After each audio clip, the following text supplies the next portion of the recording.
Amazon sellers? Andy Craig here again, and today we're shaking up the status quo. I've heard it a million times from hundreds of calls with Amazon sellers, and they always want me to lower their ACoS. And I'm here to tell you why ACoS isn't the end-all be-all of Amazon success. Sure, it's important, but there's a bigger picture we're missing when we're making ACoS our primary goal. In this video, we'll unravel why TACoS, or total advertising cost of sale, and profitability should be your overall goal focus and should command the most of your attention. It's time to broaden our horizons and align our strategies with what truly determines success on Amazon. So if you're ready to challenge the norm, let's dive in. I'm here to tell you why there's more to Amazon's success than just ACoS. Did you know that TACoS, or total advertising cost of sale, is the real deal? It's time to stop playing the ACoS game and to take those bi-weekly Amazon payments and multiply them. Tune into my latest video where we flip the script on Amazon metrics. Let's make you more profitable, not just focus on PPC, but focus on organic sales and how to get that TACoS number you want to get those profits that you're looking for. So if you've been selling on Amazon for years, of course you've heard of ACoS, advertising cost of sales. And that's the main metric that you're gonna focus on in your ad campaigns.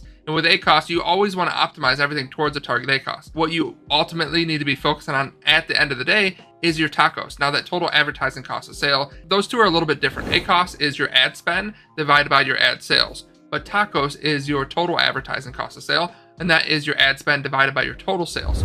And now at the end of the day, that ad spend is going to take up a certain percentage of your overall profitability. So if you look at my last video where we talked about profit margins, if your profit margins are 40% and you have a 10% TACoS, that leaves 30% left over in profit. So there's a big difference between a 10% TACoS and a 20% TACoS, because then right there you just cut your profitability in half. Let's say you're doing $20,000 a month in sales, $20,000 a month at a 10% profit, that's only $2,000. But $20,000 a month at a 20% profit, that's double the profit, and there you're getting $4,000 out of your business with just changing that TACoS 10%. If you have a high TACoS, you're gonna get low profits. So if you have a low TACoS, you're gonna get high profit. And of course, you also wanna focus on revenue. You wanna continue to increase your revenue over time. But some people wanna also focus on profits. If you have a ton of money and you're happy to lose money for months at a time or years at a time, focusing on revenue and growth is a good idea. Or if you're like a one-person business and you need to be profitable to continue to order more items, you need to focus on that TACoS. So anytime I work with new clients, the first meeting we do, as soon as they sign up with us, the first meeting we do is go over goals. So we can have realistic goals to set.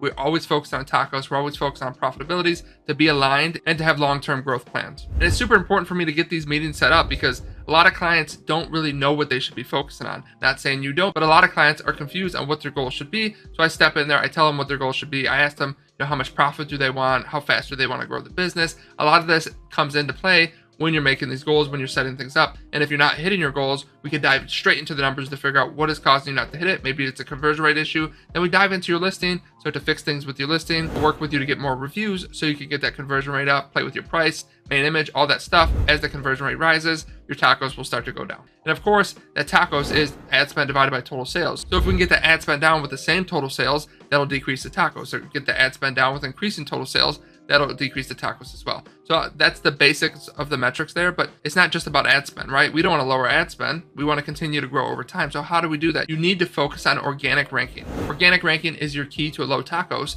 because you want to get that ratio between PPC sales and organic sales, and you want to widen that gap over time. In the beginning, when you first start selling, you're going to be getting high percentage of PPC sales because you're not organically ranked for a ton of keywords yet. Unless you have a big brand and people are already looking for you, you're mostly going to get PPC sales. So over time, your ACoS and your TACoS, those numbers are going to be very close together.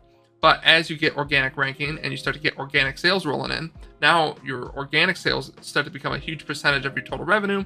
And then that TACoS number becomes very different from your ACoS metric. And that's the ultimate goal. You want to organically rank for more keywords, and you want to do that with different tools. Obviously, I'm going to say PPC is the best tool because that's what I do. That is my business. But there's other ways to do that. You could send external traffic to Amazon, influencer marketing, tons of ways to send more traffic to Amazon, more brand awareness, run Facebook ads, all this stuff. But the biggest bang for your buck at the end of the day is going to be Amazon advertising. So when you're first launching campaigns, I've made tons of videos about this already. So, go through all these videos.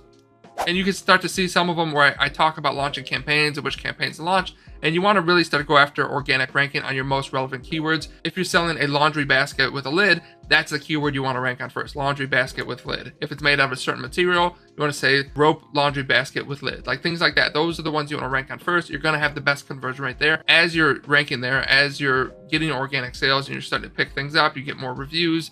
People are buying your product more, you got more social proof, then you can start to expand to these broader keywords that is just laundry basket or just laundry basket with lid. You want to get extremely relevant in the beginning and then start to expand out over time, depending on how competitive your niche is. Maybe there's no competition and you can get sales on all the keywords, but most niches on Amazon in 2023 have a ton of competitors. So you need to start off and get that best possible conversion rate, tweak your listing, improve the conversion rate, expand over time. That way you can just slowly build your business and focus on profitability so you can continuously pay those orders to your supplier and keep those orders coming month over month, get profits from day one, and you're not just hemorrhaging money because you're trying to go after the keyword laundry basket, which you're going to have a very low conversion rate on. You're going to be paying high cost per clicks, and your TACoS is going to be through the roof. And I see this all day long. I do free Amazon advertising audits in my business, and I'm constantly going through accounts, and I see people are just running auto campaigns, and they're just going after those huge 100,000 search volume keywords. And I get in there, I tweak their ads, I start going after the most relevant ones. The conversion rate shoots up. It helps with ranking, it helps with profitability, and then we slowly start to scale up from there.